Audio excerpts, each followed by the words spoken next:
Ne ineno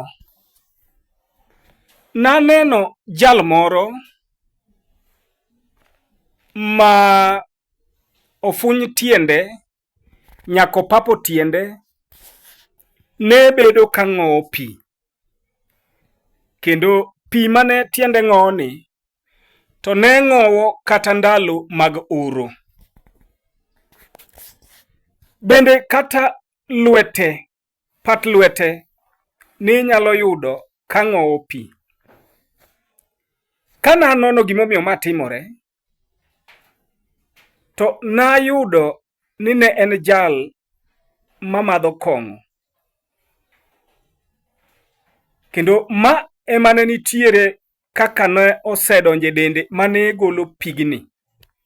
Omiyo pi ne nyalo wuok awuka ma kata ndalo oro ma piny otuo ma sokni duto oduono, to en tiende ni gi lwetene ni ne ng'owo ang'owa pi. Kakalo kanyo achaka neno ng'at machielo ma ne tetni, kendo dende tetni, kata owuoyo to tetni, kata owuotho to tetni. Mamae ne nyalo miyo kata tije ok otim e yo makare. Ma be ne nyalo miyo chiemo koro ne ok ochiem e yo makare. Kana nono gima ne timo ng'ani, nayudo ni nomadho kong'o. Ago mos kuom hawi marach, gini nodhi kode monindo mano ike. Opak Yesu ne ng'ama winja. Aseneno kati be iseneno ng'ato ma samoro tiyo tich maber, tiyudo ka kinde kod luok ok nyal bedo e yo makare. Kendo inyalo yudo ni dhako noweye nikech ywaruok mar luokruok. Bende iyudo ka en ng'at ma adier kata kibet bute to muya mawuok e dhoge ok nyal mori. Gini e jok ma awachoga ne kikalo kilomita 2 tiwinjo tik nyuok, miwene nyuok ni kanyo, kara en dhano. To magi ng'enyne timore kuom jogo mamadho kong'o. Opak Yesu ne jal mawinja. Omiyo ok onyal bedo kod ler mar ringrene. Wach machielo mabe naneno kuom ng'at Nyasaye. Odhi hekalu mar lemo koting'o chupa moro miluongo ni asfe, modhiyo mochak tayo ibada. Jo-Kristo go chong gi piny, togo ni wuoro me polo. Sama joka tero wach mar wuoro me polono, to jomoko ng'iye gi bath wang'e to neno kuliso gimoro, koro giwe ni ma pi hawi. Koro ka wang'e ochung' tiyudo ka wang'e othengni, makata omiye thuolo mondo mi owuo gi jo-Kristo. To chieng' moro nomuoch omoso jo-Kristo ni niaje. To niaje ni ogo kokwang'. Eka noyud ni kara gima noting'o ni ne en kong'o mano madho ka. Awuoyo kuom weche moko buora kanyo. To weche mawuoyegi omulo ringre ng'ato, gimulo yore mag nweng'o mag ng'ato, to gichako gimulo yore mag chuny mag ng'ato. Tiende ni awacho ni kong'o nyalo ketho gik adek mawachogo. Nyalo ketho ringreni, onyalo ketho chunyi, to onyalo ketho yori mar nweng'o. Opakuru Yesu. Emomiyo Paulo be noneno gini mondike Jo-Galatia 5:19.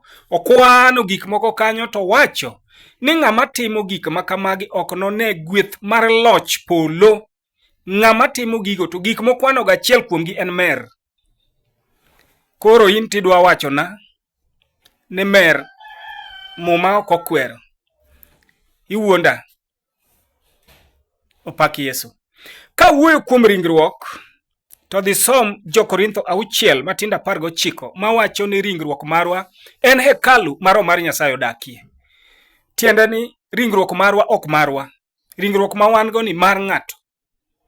Omiyi mondo irite. Koro in ka in kod kuom ranyisi in gi mtokani, timiyo ng'ato mondo odhigo wuoth, kata ogogo taksi oyud godo alot, kata ogogo matatu. Ere kaka inyalo winjo kiyudo ni ng'ani kawoga diesel to ole mtokani mar petrol, engine petrol? Be inyalo winjo maber? To wacho ni fuel en fuel, onge richo mar timo mano. Opak Ruoth. Irito gir ng'ato nade? Ng'ato miyi sutne, to kidhi kawendo timadho sup ma oe sut. Ineno ka wuon sut no mor kodi, obiro medigo kendo chieng' moro kidhi e wuoth machielo. Asewinjo mumbe moko misomo. Achiel adwa somo Ecclesiastes 9 matindo 7 mawacho niya: emomiyo chama chama chiembi mondo ibed mamor, kendo madha madha kongi mondo iwinj maber, nikech Nyasaye oseyie gi gik moko mitimo.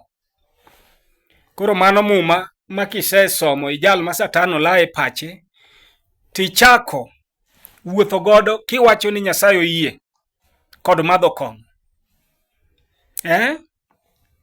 Kendo iwacho ni madho kong'o ok en richo. Opakuru Yesu. Moro bende iwacho ni muma pingore. To adwa wacho ni ka ni in ema pachi pingore, ok muma. Gimomiyo awacho mano, wayudo e ndiko mar John kata Johana 19 matindo 29. 19:29 mondo wawinjane kaka pachi pingore to iwacho ni muma mar Nyasaye ema pingore. Owacho niya: to agulu makong andwayo pong'o ne ni kanyo, omiyo ne giluto sipanj e kong andwayo mi gichwowo e kede, eka gitero e dho Yesu mondo onyodhi. Hallelujah. Iparo nang'o momiyo Ecclesiastes kacha wacho ni madh kong'o? To e Johana ka to luongo kit kong'o moro ni kong andwayo. Iparo nang'o manomono Ecclesiastes wacho ni madh kongi mar andwayo? Tang'o manomono Johana ndiko ni ne gikawo kong'o? Aweni mondo idhi research.